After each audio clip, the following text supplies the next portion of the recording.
Hurmatli talabalar, 2024-2025 o'quv yilidan boshlab grant asosida o'qiyotgan talabalar kontraktga, kontrakt asosida o'qiyotgan talabalar esa grantga o'tishi mumkinligi haqida xabardormisiz? Mazkur tartibga ko'ra, grantga o'tish uchun talabalar o'zlashtirish ko'rsatkichi 3,5 va undan yuqori bo'lmog'i lozim. Keling unda siz bilan O'zbekiston Respublikasi Vazirlar Mahkamasining oliy ta'lim tashkilotlarida talabalarga grantlarni taqdim etish va qayta taqsimlash to'g'risidagi qarori mazmun mohiyati bilan tanishib chiqamiz. Kitobxonlik madaniyati. Ko'p va muntazam kitob o'qigan, kitobxonlik targ'ibotida faol talabalarga 20 ballgacha.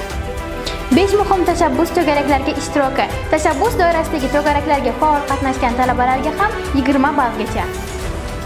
Akademik o'zlashtirish, baholari yuqori va ta'lim jarayonlarida faol ishtirok etayotgan talabalarga ham 10 ballgacha.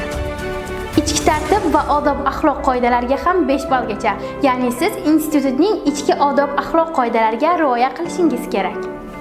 Fan va sport tanlovlarida yuqori natijalarga erishgan talabalarga ham 10 ballgacha baholanadi. Darslarga muntazam kelish, bunga ham 5 ballgacha baholanadi.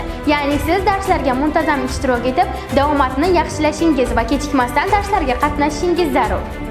Ma'rifat darslariga ishtiroki, ya'ni siz darslarda faol ishtirok etib, o'z fikrlaringizni bildirib, 10 ballgacha baholarni qo'lga kiritishingiz kerak. Ko'ngilli va jamoat ishlarida ishtiroki uchun ham talabalar 5 ballgacha baholanadi. Ya'ni siz ijtimoiy loyihalarda faol ishtirok etib, 5 ballgacha ballarni qo'lga kiritishingiz zarur. Madaniy maskanlarga tashrif. Siz teatr, muzey, kino, tarixiy obidalarga tashrifingiz orqali ham 5 ballgacha baholanasiz. Sport va sog'lom turmush.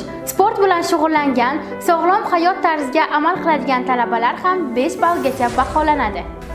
Ma'naviy va ma'rifiy yo'nalishdagi faollik, ya'ni ma'naviy va ma'rifiy tadbirlarda faol ishtirok etgan talabalar ham 5 ballgacha baholanishadi.